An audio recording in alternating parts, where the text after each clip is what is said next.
yo kwakira ijambo ry'Imana kandi rikomeye ritubwiye ko twibukije yuko dufise impamvu ikomeye yo gushima Imana kuko nitwarimo agakiza k'abayuda ariko twebwe turi nk'ingurukizi ku gishitsi ariwe Isirayeli.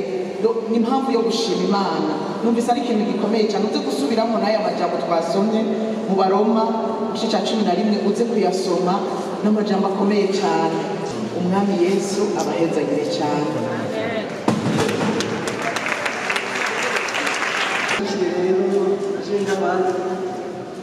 kandi n'ukuri naratangiye gushigikira kuko ubutumwa bwavuye ko gushigikira kuri mu nzira ko rero nawe utumire hanyuma kandayigure no gushigikira ibihumbi 500.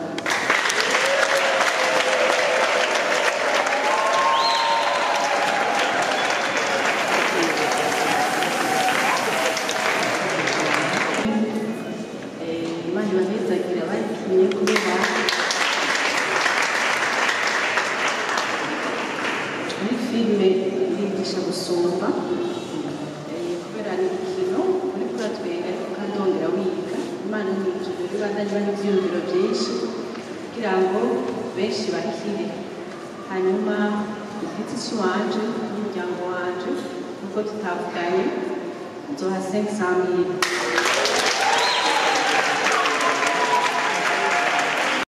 Jewe icyambere ibanje gushimira Imana yo itanga ingabire ikaba yarashimye no kuha ingabire yo gukina filime ababene wacu ndongoye Twafa Films Company tubona ko bashigikira kuri filime izokurikira icyo muzokenera namba ari mu byumviro cyangwa gukorana mu buryo kanaka icyo dushoboye tuzabikora.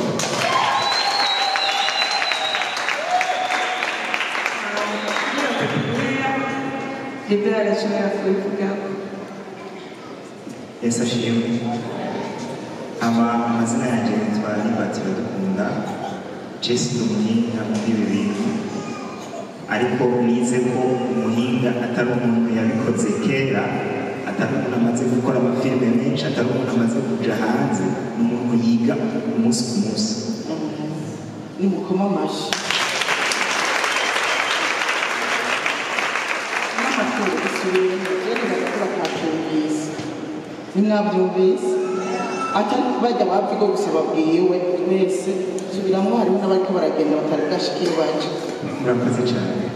Nari mvuze nti jewe sindi umuhinga muri ibi bintu, nkuko bavuze ko turi icocoro, sindi icocoro kuri, ahubwo nize ko umuhinga muri ibi bintu si umuntu yabikoze kuva kera, si umuntu yakoze amafilime menshi, si umuntu amaze gutembera ibihugu byinshi kubera filime, ni umuntu yiga umwuga wiwe umunsi ku munsi.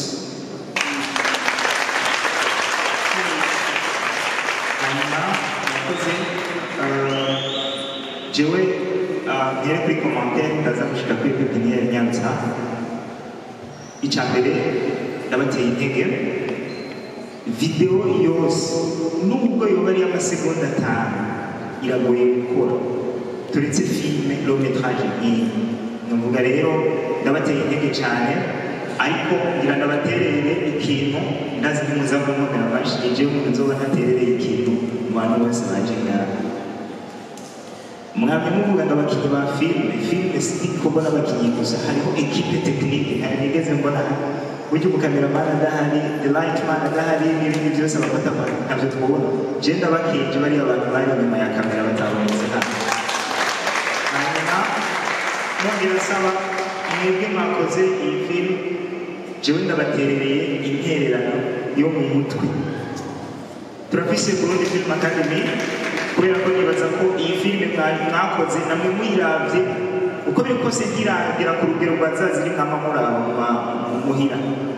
Kugira rero mugire kwa rugero harakenewe ubundi bumenyi, harakenewe izindi experience, ni ukuvuga ngo ibintu nzoba mubwira mutegura igikorwa, yaba muri écriture, yaba muri kote zose zituma habaho elevre cinématographique, tuzoba duhari, muze mudukontakte turi disponible. Mwakoze.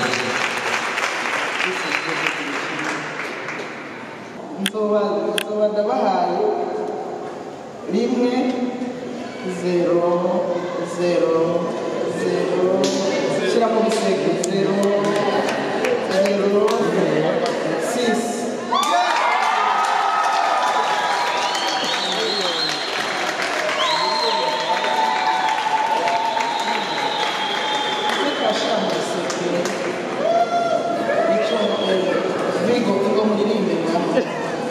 Uri nguru mana, uri nguru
imana yo mu ijuru imana ibayizagire cyane tugende twese n'amahoro y'imana ubuntu bw'umwami wacu bujyane namwe urukundo rw'imana data wa twese rubaherekeze ubumwe bw'imana data na yesu na mwemu yera rubaherekeze na mwe nyine